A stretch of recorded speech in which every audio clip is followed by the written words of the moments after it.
네, 마켓 리더 특급 전략 시간입니다. 외환시장의 움직임이 굉장히 중요해지는 시점이죠. NH농협선물 이진우 센터장님 모셨습니다. 어서 오십시오. 네, 안녕하세요. 자, 지난번에도 그 엔화에 대해서 사실 큰 그림들을 한번 또 보여주신 적이 있지 않습니까? 네. 그리고 나서 이제 최근에 한번 1, 2주 또 지난주 이번 주에 일본 정권 교체 이후에 엔화 약세가 빠르게 진행되고 있습니다. 어떻게 봐야 될까요? 네. 최근 이 엔화 약세 그 촉발은 지난 일요일 날 총선에서 결국 중의원 압승을 한 자민당의 아베 총재였죠. 결국은 이제 총리가 된다는 얘기인데, 그 아베 총리가 이제 엔화의 적극적인 공격적인 통화 완화 정책, 즉 엔화를 직접 찍어내겠다는 얘기가 되겠습니다만, 이게 지금 만약에 이 아베 정권이 오래 간다면은, 그리고 지금 펀더멘털 상으로 엔화 약세가 불가피한 그동안 살펴봤던 그런 무역 수지가 적자로 돌고, 오래된 재료이긴 합니다만, 또 이렇게 엔화가 약세로 돌 만한 시점에는 좀 더 이렇게 묵직하게 다가오는, GDP 대비 215%, 한 220% 되는 일본의 국가 부채, 이런 것들이, 도도하게 이제 엔화 약세로 이어진다면 우리 증시가 아직은 엔 가지고, 엔원 환율의 하락에 대해서 큰 부담은 느끼지 않습니다만, 조금 2013년에는, 점점 시간이 갈수록, 엔화 약세가 이어질수록, 엔 환율을 좀 쳐다봐야 되는 시장이 될까 아닌가 싶습니다. 네. 준비한 차트 한번 보여드리면요. 이건 연간 전망 보고서에도 올라갔습니다만, 우선 왼쪽 보시면은, 일본 니케이 지수의 월간 추이입니다. 참, 무섭게 올라갔다가, 90년대 초반에 이렇게 정점 찍고 쭉 내려왔는 이 흐름인데요. 우선 시청자 여러분께 드리고 싶은 말씀은 여기까지만 보면은 상당히 우리가 눈에 익숙한 상하이 증시의 월간 차트하고 비슷한 흐름입니다. 예. 그리고 상하이 증시는 한 이 정도 와 있다고 할까요, 지금? 그래서, 중국이 최근 들어서 경제 공작 회의에 대한 기대감이라고도 합니다만, 그거보다는, 워낙에 한 2,300개 정도 되는 그 기업들 가운데 아직도 IPO만 한 800개 대기하고 있던 거를 중국 정권 당국이 중국 시장에서 IPO로 자금 빨아갈 생각하지 말고 해외로 상장 나가 이런 부분이 컸는데요. 자, 어쨌거나 여기서 이 정도면 이제 바닥을 친 것인가 하는 부분이고, 아베 이제 곧 후임 총리는 이걸 한번 끌어올리기 위해서 엔화 약세를 갖다가 한번 추진하겠다는 얘기입니다. 지금 최근 보시면 2011년부터 아래쪽이 2011년인데요. 2011년부터 근 2년 정도 지금 시청 여러분께서 보시다시피 빨간색이 일본 니케이 지수입니다. 그리고 까만색이 달러엔 환율인데요. 정확하게 이 달러엔 환율하고 니케이가 추이를 같이 했다는 얘기는 이렇게 달러엔 환율이 훌쩍 뛰는 엔화 약세 시기에는 일본 증시도 올랐고 엔화가 강세를 보이면 일본 증시도 약세를 보이는 이런 아주 밀접한 상관관계가 있었다는 얘기죠. 그렇게 봐줄 수도 있겠습니다. 결국 저렇게 엔화 약세를 통해서 이제 일본 제품들의 전 세계적인 가격 경쟁력을 이제 높이자 하는 얘기가 되겠는데, 지금 이제 한 79엔, 80엔 정도 하던 그 달러엔 환율이 1차적으로 시장에서 바라보던 한 84엔 정도에 와서는, 그리고 또 실제 선거 결과를 보고 나서는 이제 주춤주춤 하는데, 그동안 수십 년에 걸친 엔화 강세에 대한 그 믿음이 이제 엔화가 약세로도 돌 수 있다 하는 쪽으로 시장의 컨센서스가 변하는 데는 약간의 시간은 좀 걸릴 것이고, 네. 이제 실제 집권 후에도 집권 이전만큼의 그 공격적인 그 공약이 실현 가능하겠는가. 그리고 조금 더 깊이 들어가자면은 시장의 본질적인 고민입니다. 과연 이렇게 일본도 미국과 똑같이 이제 엔화를 찍어내는, 종이돈을 찍어내는 방식으로 인플레도 유발하면서 경기도 살리겠다는 것인데, 그것이 그렇게 말처럼 쉬운 것이고 세상사 그렇게 간단한가 하는 것이죠. 지금 이제 아베가 내세운 인플레 타겟은 2%를 넘기자 하는 얘기입니다. 인플레가 2%를 넘기자 하는 얘기는 지금 일본의 일본 장기 국채가 한 1% 정도의 금리인데요. 수익률인데, 그렇다면 인플레가 2% 정도로 간다면은 일본 금리도 올라간다는 얘기고. 그렇죠. 그렇다면은 지금 한 22조 엔이 좀 넘는 연간 우리 돈으로는 한 280조 원, 한 300조 원에 가까운 막대한 그 국채 이자 비용만 하더라도 금리가 그러면은 2배 정도 뛰는 2% 정도로 간다면은 일본은 현재 계산상으로는 그렇습니다. NDC에도 이미 연초에 지적했다시피 지금 일본 정부가 거둬들이는 세금 가지고 국채 이자도 다 못 내는 상황이 온다는 얘기죠.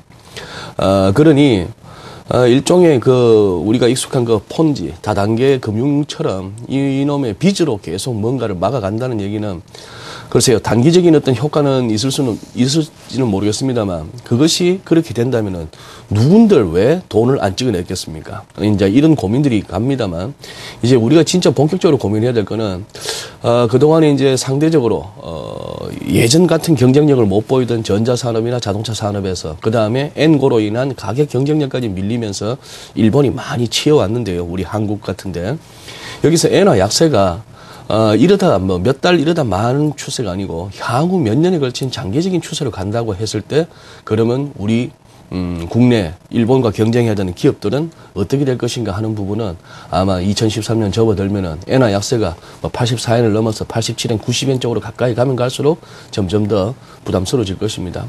지난밤에 다우가 그렇게 많이 올랐는데도 우리 증시 저런 모습이나 지난주 목요일 날 참 12번 기회가 있는 옵션 만기일 중에 결국 12월 마지막 달에 한번 큰 변동성이 나왔는데요. 워낙에 우리 개인들이 하방 쪽으로 이렇게 포지셔닝이 되어 있던 것을 가지고 외국인들이 삼성전자 중심으로 해서 지수 관련주들로 땡기면서 또 그날 목요일 날 2000포인트를 돌파했던 거, 그런 어떤 단발성이었고요.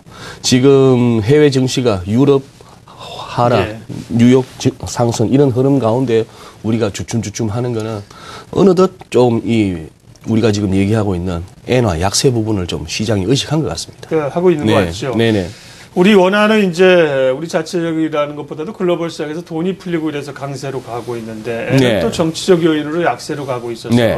외환시장의 환경들이 좋지 않습니다. 2013년 전망 좀 할게요. 2013년 주식시장의 네. 그림, 또 외환시장도 대단히 중요합니다. 어떻게 흘러갈지 큰 그림을 좀 그려주십시오.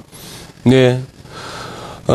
지난주 우리가 잠시 코스피 2000포인트를 넘었습니다만 네. 어쨌거나 제가 계속해서 전에도 한번 파동 이론과 밀접하게 연결되는 2050포인트의 중요성도 말씀드려왔습니다만 2013년에 편안한 어떤 상승장이 되기 위해서는 연초에 어쨌거나 2050포인트를 올라서고 그 다음에 안착하는 그런 모습을 보여줘야만 됩니다.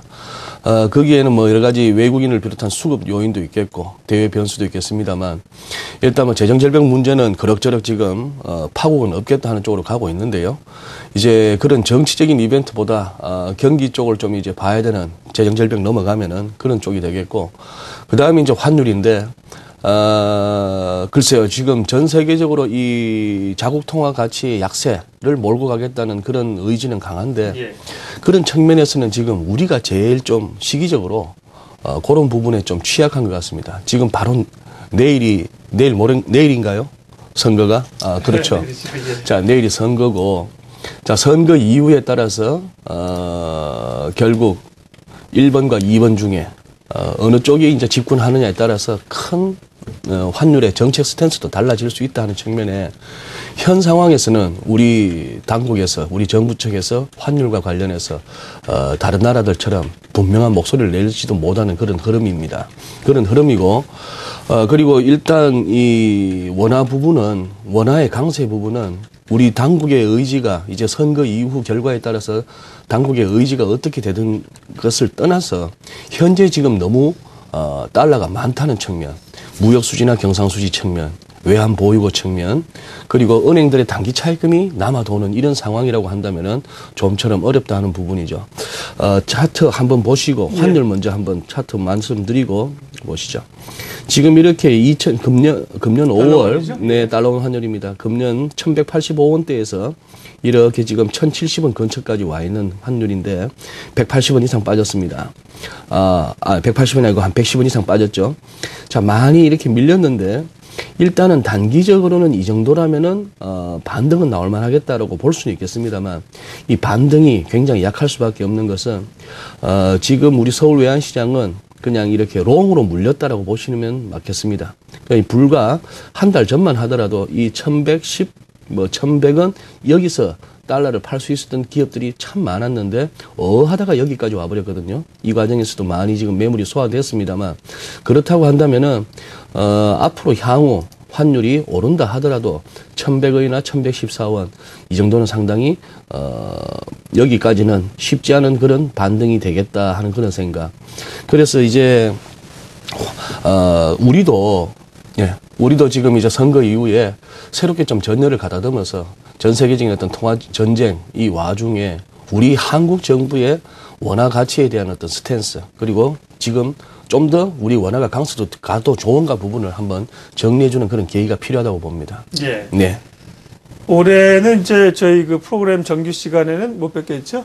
새해 그러네요. 그렇죠. 네네. 예. 뭐 주식시장, 외환시장은 늘 이 변동성. 예. 올해도 참 투자자들을 위해서 어떻게 고생 많으셨고요. 새해 또 그림들 만나 뵙고 그리도록 하겠습니다. NH농협선물 이진우 센터장님 함께했습니다. 고맙습니다. 네, 감사합니다.